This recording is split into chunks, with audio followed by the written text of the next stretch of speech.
Godfrey took Sir Briggs with him to the Crimean War, and in October 1854 they led the line of the calamitous charge of the Light Brigade, when British troops mistakenly assaulted heavily defended British troops.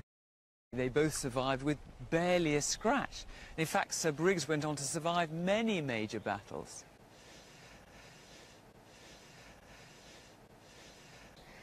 It has to be Sir Briggs. A beautiful day, a beautiful garden, a beautiful house, one beautiful girl. A beautiful day, a beautiful house, 2 rings. Come on, tell me all about them. Okay, this one was my Well, when you began to tell me that, I felt that that must be true. And they're beautiful, aren't they? They're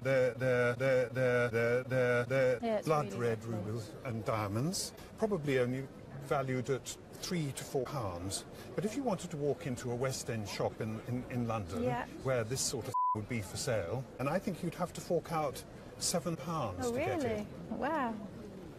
Wow. That's lovely news. Won't be selling it, but yeah, gorgeous ring. Thank you. Can we see it on your Yeah. Yes, look at that. Stunning. Wonderful. A jug which doesn't really need any introduction.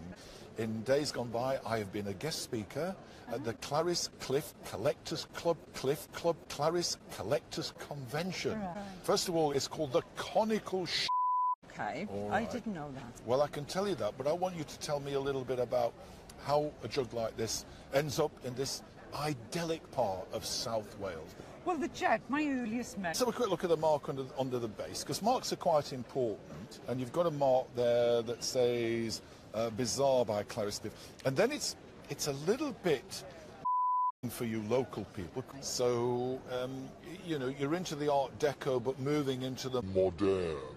So I would say that your jug is possibly around about 800, but maybe on a good day, possibly £1,000, £1,000,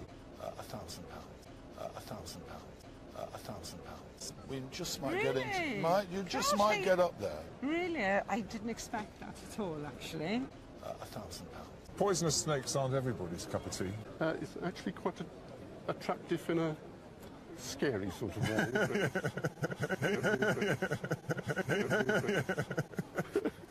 I think it's put away because you can't really decide what to do with it. It's been handed down to me from my grandfather, who was in the army in the northwest frontier. I can tell you exactly where it comes from. Right. It's covered in local... Right. It comes from Kashmir. Right.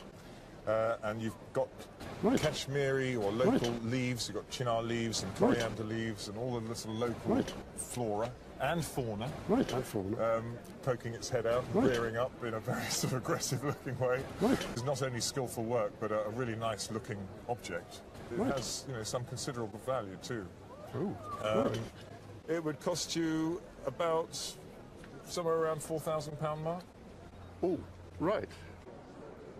What's its history? What can you tell me about it? So we don't know much about it. Okay, well, it's a very typical West Wales dresser. This one probably dates from about 1880.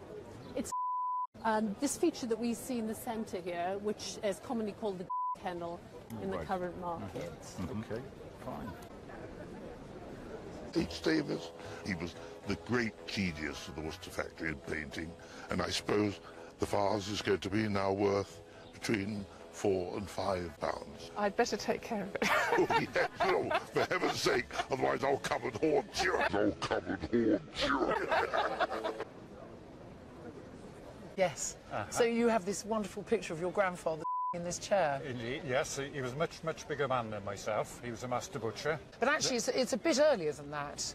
It dates from some time between around 1760 to 1790. Good. Right. A chair like this now would around £1,800.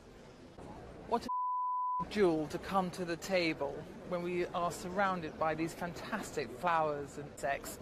You know, for me to see something that I've never seen before is not easy, actually, as I do see quite a lot of but I have never seen anything like this before. And this is what I want to feel it and touch it. It sort of sprang out at me. Beautiful, it is absolutely gorgeous. And you know, jewellery is not all about big and big.